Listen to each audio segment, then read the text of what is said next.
Okay, we're back, and we are going to do problem 1.4. Convert the following representation of ethane, and this here is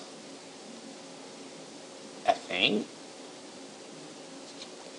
Okay, C2H6, here's your carbon, These little guys up here and down here represent hydrogen molecules. Easy enough. Okay. C2H6, into a conventional drawing that uses solid, wedged, and dashed lines to indicate tetrahedral geometry around each carbon.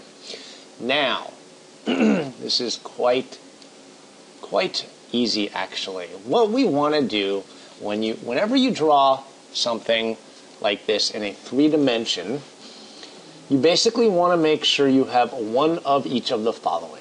You want to, and it could be in any order, you want to have one of each of this guy coming out of the screen, one of each of this guy going into the screen, and one of each as a 2-dimensional just a line of sorts. Now, they could be anywhere. In other words, it doesn't have to look exactly like this. This guy could be, this guy here, could be the guy flipped around so that he is maybe over here.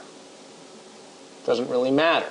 This guy can be down here. As long as you have one of each and you show that when you do your drawing. So let's go ahead and do this drawing, shall we?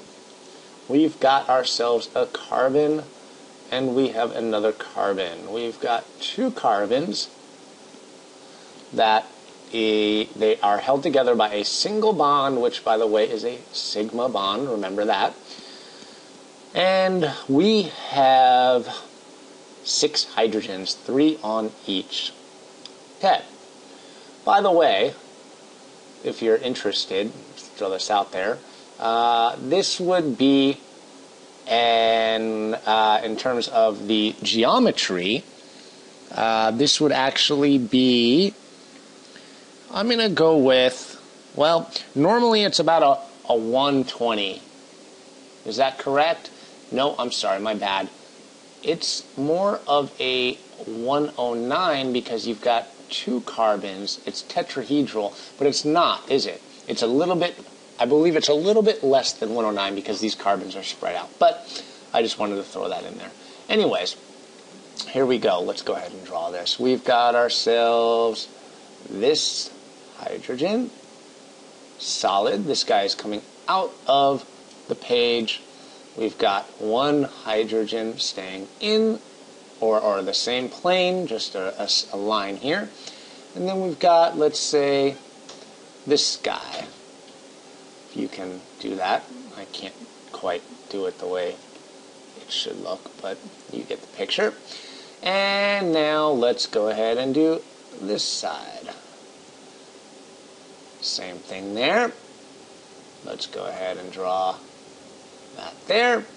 And let's go ahead and draw our one coming out of the page. And that's it. Here you have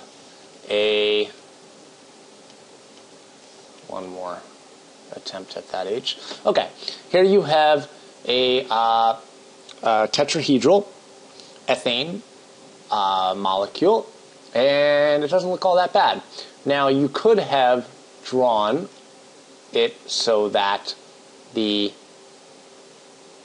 ones coming out of the page were, let's say, like this. You've got your one of each of those, and then you've got one down here, and you've got your reg or H there, and you've got your reg or H there, and you've got your H there. Something like that. You could have drawn it that way as well. It really doesn't matter as long as you have one of each on each side. And that's really it. And this basically is what this is here, just drawn out using dashed lines and solid lines. And that is it for this video.